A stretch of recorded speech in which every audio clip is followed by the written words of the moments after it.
नमो तस्य भगवतो अरहतो सम्मा संबुद्धस्य। काल्पनिक स्वर्ग की बजाय संसार को धम्म राज्य बनाना। धम्म अर्थात रिलीजन का उद्देश्य क्या है?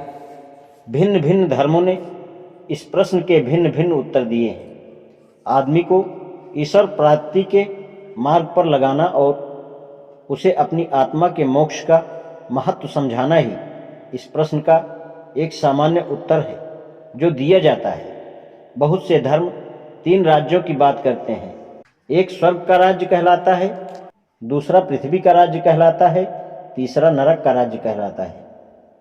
कहा जाता है कि स्वर्ग के राज्य पर ईश्वर का शासन है, नरक के राज्य पर शैतान का निर्विवाद एकाधिकार बताया जाता है।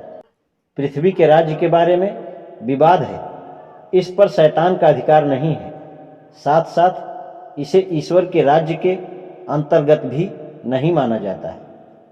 आशा की जाती है कि शायद किसी दिन ऐसा हो जाए। कुछ धर्मों में माना जाता है कि स्वर्ग का राज्य धर्म राज्य है क्योंकि वहाँ ईश्वर का सीधा शासन है। कुछ दूसरे धर्मों में स्वर्ग का राज्य पृथ्वी पर नहीं है, यह केवल स्वर्ग का ही दूसरा नाम है। जो कोई ईश्वर और उसके पैगंबर पर विश्वास रखता है वही वहाँ पहुँच सकता है। जब वे स्वर्ग पहुँचते हैं तो जीवन के भोग विलास के सारे साधन हैं उन्हें वहाँ प्राप्त हो जाते हैं जो निष्ठावान होते हैं। सभी धर्मों का यही उपदेश है कि इस स्वर्ग के राज्य में पहुँचना ही व्यक्ति का उद्देश्य होना चाहिए और वहाँ कैसे पहुँचा जाए यही अंतिम निर्णय है।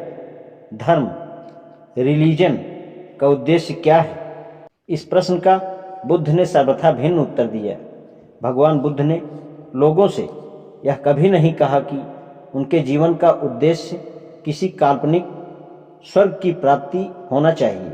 उनका कहना था कि बुद्ध का राज्य इस पृथ्वी पर ही है और वह धम्म पथ पर चलकर ही प्राप्त किया जा सकता है।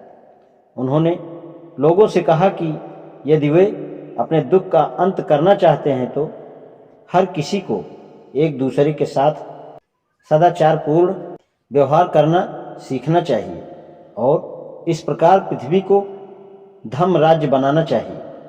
अन्य सब धर्मों से अलग तथागत के धम्म की यही अपनी विशेषता है।